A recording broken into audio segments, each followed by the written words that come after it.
ஈரோட்டில் நடந்த இடைத்தேர்தலில் நாம் தமிழர் கட்சி 24,151 வாக்குகளை பெற்றிருக்கிறது. நாம் தமிழர் கட்சி பிஜேபி ஓட்ட பெற்றுட்டு இருக்காங்க. நாம் தமிழர் கட்சிக்கு அதிமுக காரங்க வாக்கு செலுத்திருக்காங்க. நாம் தமிழர் கட்சி மற்றவர்கள் வாக்கு செலுத்தி தான் இந்த நிலைமையில இருக்குன்னு சொல்றாங்கல்ல, அவர்களுக்கு ஒன்று சொல்ல நான் கடமைப்பட்டிருக்கேன். நாம் தமிழர் கட்சி முதலில் 2016 காலகட்டத்தில் முதலில் சட்டமன்ற தேர்தலை எதிர்கொள்ளும் பொழுது நாம் தமிழர் கட்சி பெற்ற வாக்குகள் 2262 வாக்குகள்.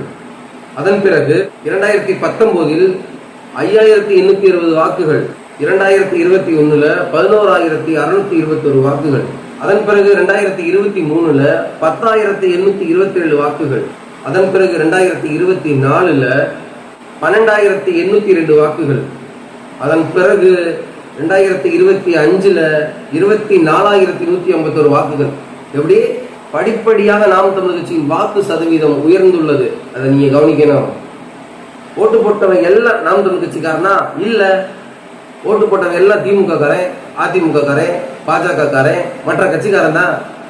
நாம் தமிழர் கட்சின்னு ஒண்ணு ஆரம்பிக்கிறதுக்கு முன்னாடி எல்லாரும் வேற கட்சி ஓட்டர்ஸ் தான்.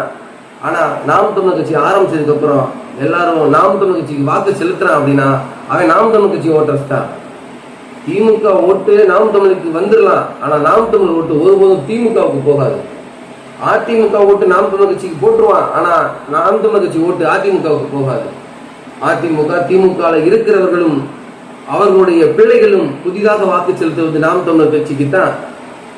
அடுத்த தேர்தலில் நாம் தமிழர் கட்சி வாங்குகிற வாக்கு பல பேருக்கு மாரடைப்பே வந்துடும். திராவிட முன்னேற்ற கழகம் சென்ற இடைத்தேர்தலில் வாங்கின வாக்குகளை விட 1000 வாக்குகள் தான் அதிகமாக வாங்கியிருக்கு. ஆனா நாம் தமிழர் கட்சி அப்படி இல்லை, 2 மடங்கு வாக்குகளை அதிகம் பெற்றிருக்கு.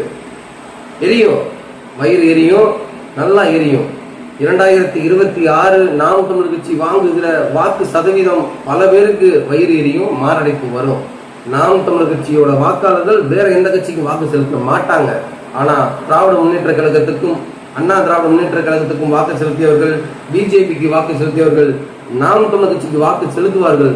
இந்த மண்ணையும் மக்களையும் நேசிக்கின்ற ஒவ்வொரு இளைஞனும் ஒவ்வொரு குடிமகனும் வாக்கு செலுத்துவார்கள். தமிழன் ஒருவன் தலைவனாக வேண்டும், அந்த தலைவனின் கீழ் வாழ வேண்டும் என்ற உணர்வோடு வாக்கு செலுத்துவார்கள். தமிழ் மொழி ஆளும் தமிழன் ஆளுவான்.